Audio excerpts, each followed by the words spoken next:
क्या आपने कभी इतना टूटा हुआ महसूस किया है कि आपके दर्द को कोई समझ नहीं सकता? हो सकता है आपको धोखा दिया गया हो, अस्वीकार किया गया हो या आपके दुख के बोझ को तले दबे हो।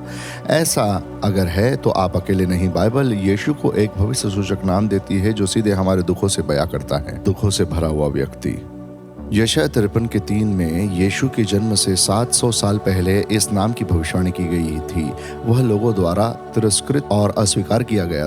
दुखों से भरा हुआ व्यक्ति, दुखों से परिचित। हिब्रू में दुखों का व्यक्ति इसे मकोवात के रूप में लिखा जाता है। ईश का मतलब आदमी। मकोवत का अर्थ है मूल शब्द काब, जिसका अर्थ है दर्द, पीड़ा या गहरा दुख।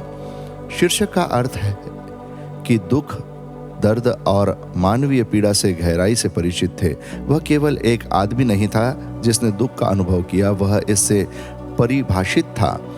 उसने हमारी भावनाओं, शारीरिक और आध्यात्मिक पीड़ा को सहन किया, इसलिए वह वास्तव में हमारे संघर्षों को समझता है। यहूदी लोगों को एक शक्तिशाली राजा की उम्मीद थी, लेकिन इसके बजाय यीशु एक पीड़ित सेवक के रूप में आया जो दर्द, अस्वीकृत, विश्वासघात से गुजर रहा था, ताकि वह हमारे संघर्षों को पूरी तरह से समझ सके। यीशु ने दुख नहीं उठाया, उसने हमारे लिए दुख उठाया।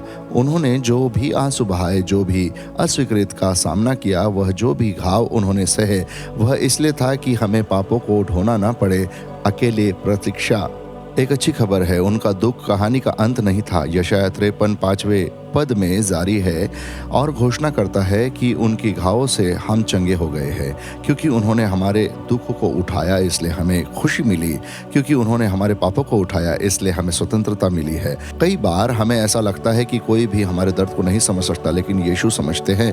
वे जानते हैं कि अस्वीकार किए जाना, धोखा दिए जाना और दिल टूटने का क्या मतलब है। जब हम प्रार्थना करते हैं तो हम एक उद्धारकर्ता से बात करते हैं, रोते हैं, जिसने हमारे दुखों को समझा, महसूस किया और हमारे सबसे बुरे पल में भी हमें सांत्वना दी है।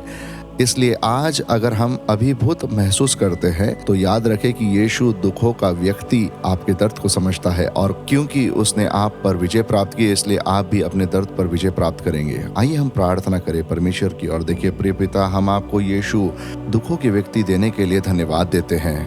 प्रभु, हम प्रार्थना करते कि आप हमारे दुखों का बोझ अपने कंधों पर उठाए।